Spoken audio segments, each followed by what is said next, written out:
அந்த காலத்துலலாம் எப்படின்னு கேட்டீங்கன்னாக்கா எல்லா ஸ்டூடெண்ட்டும் நடந்தா வந்தாங்க. எல்லா ஸ்டூடெண்ட்டுமே நடந்தா வந்தாங்க. எவ்வளவு வசதி வாய்ப்பா உள்ளவங்களா இருந்தாலும் பரவாயில்ல, நடந்தா வந்தாங்க. ஒரு உதாரணத்துக்கு கொள்ளாச்சேரி சேர்மன் இருந்தது எங்கள் தாத்தா இருந்தார். எங்கள் சித்தப்பாலாம் பார்த்தீங்கன்னா ஸ்கூலுக்கு வந்து எங்கள் கிராமத்துலேருந்து நடந்து தான் வருவாங்க.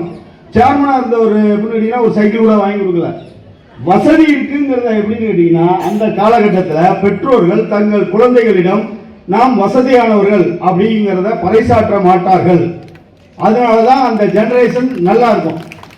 இன்னைக்கு எப்படின்னு கேட்டிங்கனாக்கா பிள்ளைங்களுக்கு சலுகை அப்படிங்கிற மாதிரி என்னென்ன கேட்குறாங்களோ ஆசைப்படுது பிள்ளை கேட்டுட்டு எவ்வளவு பெரிய வசதியானவர்களாக இருந்தாலும் ஒரு கட்டுப்பாட்டுக்குள் தங்களது குழந்தைகளை வளர்க்க வேண்டும் என்று வளர்த்ததன் பயன்தான் இன்னைக்கு இந்த மேடையில் முன்னாள் மாணவர்கள் சொல்லி அவங்கெல்லாம் இன்னைக்கு நாங்கள்லாம் இந்த லெவலில் இருக்கோம் அப்படின்னு நெஞ்சை நிமித்தி பேசுறதுக்கான வாய்ப்பு. அதனால தயவு செய்து இன்னைக்கு பிரபாகரோட பேசுகிறப்ப சொன்னார் அந்த ஆசிரியர்கள்லாம் பரப்ப வச்சு பண்ணுவாங்க அடிக்கணுங்கிறது. அதாவது அந்த உங்களை தண்டிக்க வேண்டும் என்கிற எண்ணம் அவங்களுக்கு எள்முனை அளவும் கிடையாது. கண்டிக்க வேண்டும், அதுதான். அதை வந்து தண்டிக்கிறதுக்கு நீங்கள் தவறாக பொருள் கொள்ளக்கூடாது. அது வந்து கண்டிப்பு.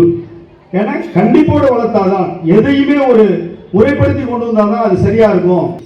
ஆண்களும் நல்ல கல்வியாளர்களாக இருந்தார்கள், பெண்களும் நல்ல கல்வியாளர்களாக இருந்தார்கள்.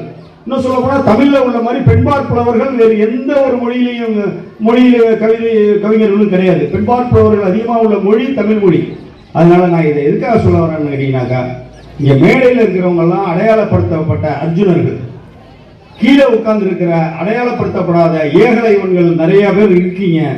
உங்களோட திறமைகளை நீங்கள் வெளிக்கொணர்வதற்கான வாய்ப்பு கிடைக்கும் போது அதை நீங்கள் வெளிக்கொணர வேண்டும் என்ற அன்பான வேண்டுகோளை வைத்து இந்த நிகழ்வில் கலந்து கொண்ட முன்னாள் மாணவர்களுக்கு எனது நெஞ்சார்ந்த நன்றியை தெரிவித்து வாய்ப்புக்கு நன்றி கூறி நிறைவு செய்கிறேன். நன்றி, வணக்கம்.